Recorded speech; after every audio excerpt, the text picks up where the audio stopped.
Why do you need a new library? It's so beautiful in here. What a great question. I'm so glad you asked.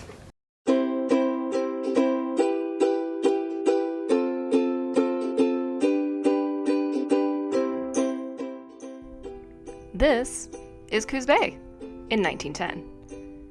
Let's take a look. Right there. There's a slough. And there's us. That's the same spot. The current building sits on what used to be a large slough. The area was filled in and the water diverted through a large culvert behind the library. With the rising and lowering of the tide, heavy rains, and long dry periods, the fill beneath the library continues to shift. Various parts of the library are rising and falling at different rates.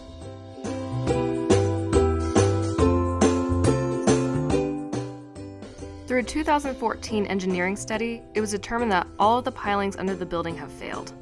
The pilings under the building have failed due to the soil shifting and because they no longer have the same tension as when they were driven into the ground over 50 years ago. Although the building is currently safe to occupy, there is a concern that the constant shifting of the foundation could cause structural damage requiring the closure of the building.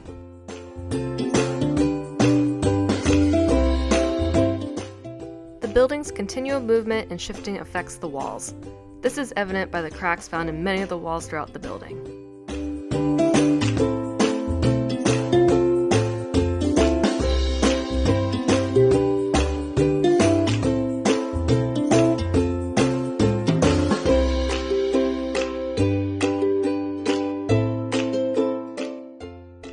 The most obvious and greatest in number are in the northeast corner.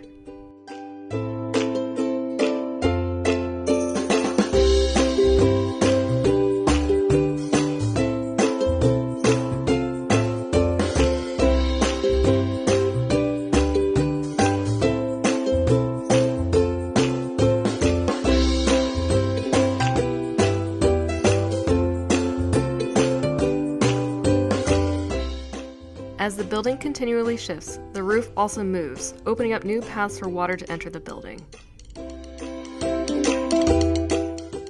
This is a study room where water comes down from the window and it gathers on this sill right here. That's why there's a cloth there. It's kind of hard to see, but the wall has water damage to it. It's kind of yellow. And as we back up a little bit, that's water damage.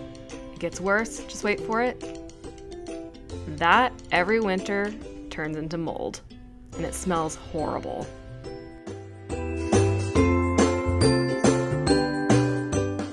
The roof had a new coating applied in 2017, but leaks, both new and old, continue to appear because of the building movement.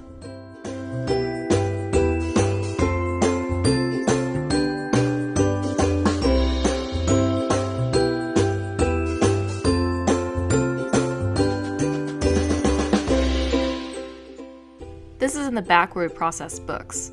It leaks from the lights, or at least close to the lights, and it also leaks from the window, and it drips all over our tables. It is really fun.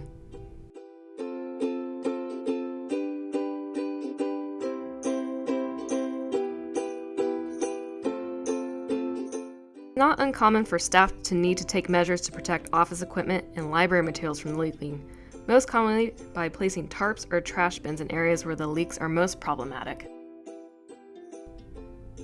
We call this the udder. It literally catches a bunch of water and it drains it into a trash can, but unfortunately, people like to throw trash into our trash cans.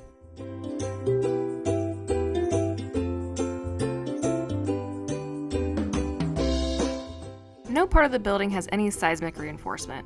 While the building was built to code at the time it was constructed, it does not meet today's building codes. The current building is in the local and Cascadia tsunami zones.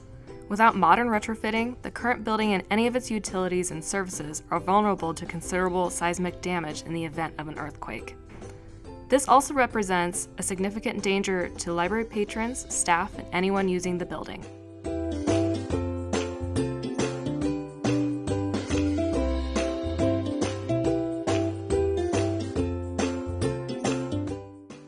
The current library was built when libraries were mainly book-focused. Today, libraries serve as community spaces where people meet, learn, socialize, and use library materials. Space needs to be flexible to meet the ever-changing needs of library users. The layout and configuration of the current building prevents spaces within the library to be easily adaptable or changeable for our patrons' needs. Our shelving is fixed in place and does not allow for easy adaptation for the library's continually evolving collection. We also don't have enough electrical outlets to serve the needs of patrons and ourselves. We are unable to relocate the public computers due to the fixed location of their power sources.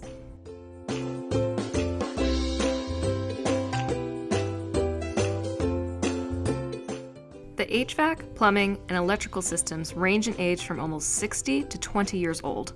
All systems experience high use and are in constant need of repair.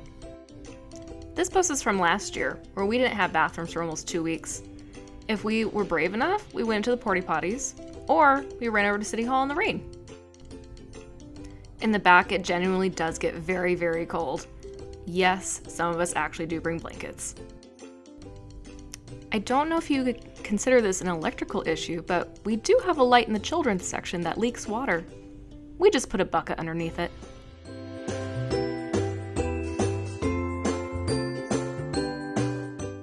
The cost of making the repairs and necessary improvements to the structure is equal to or exceeds the cost of a new building. A repaired building would still leave the library in a vulnerable position on unstable ground in a tsunami zone and flood zone. The new library needs to be sited out of the tsunami zone. Construction to repair the current building and make the necessary upgrades will require the library be closed for at least a year or more, robbing the community of a valuable resource. This is not a problem that is going to go away. The longer the solution is delayed, the more costly it will become, and the potential for loss of services will increase. If you'd like to stay up to date about what's going on with our building, go to our website and go to the About tab and click on Current Building FAQ. From there, you'll see everything that we've talked about in this video. If you'd like to keep up with the library in general, follow us on Facebook, YouTube, and/or Instagram. Thanks for watching!